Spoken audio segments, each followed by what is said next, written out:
Dengue ইস্যুতে ইতিমধ্যে 10% bed রাখার জন্য হাসপাতালগুলোতে দিক নির্দেশনা দেওয়া হচ্ছে। আগামী 7 জুন থেকে অধিক ঝুঁকিপূর্ণ 27টি ওয়ার্ডে বিশেষ ক্রাশ প্রোগ্রাম চালানো হবে।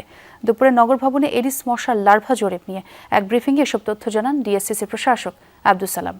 আরও জানান 12 মে থেকে 23 জুন পর্যন্ত মোট 12 দিন ব্যাপী জরিপ পরিচালনা হয়েছে। এই জরিপ শেষে ডেঙ্গুর হটস্পট নির্ধারণ করা হয়েছে, যেখানে 27টি ওয়ার্ড বেশি ঝুঁকিপূর্ণ রয়েছে। ডিএসসিসি প্রশাসক জানান, মশা প্রজনন কেন্দ্র হিসেবে প্লাস্টিকের ড্রাম, বালতি চিহ্নিত হয়েছে। এ সময় নাগরিকদের সচেতন হওয়ার আহ্বান জানান তিনি। বলেন, সপ্তাহে 3 দিন জমে থাকা পানি পরিষ্কার করতে হবে।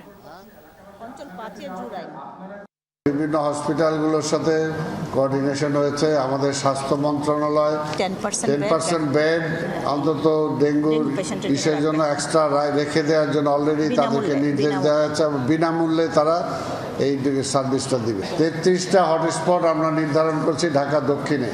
এই 33টা হটস্পটে বৃষ্টি হলে পানি জমে, কাজে এই পানিগুলোকে নিষ্কাশনের জন্য যত দ্রুত চেষ্টা আমাদের আছে।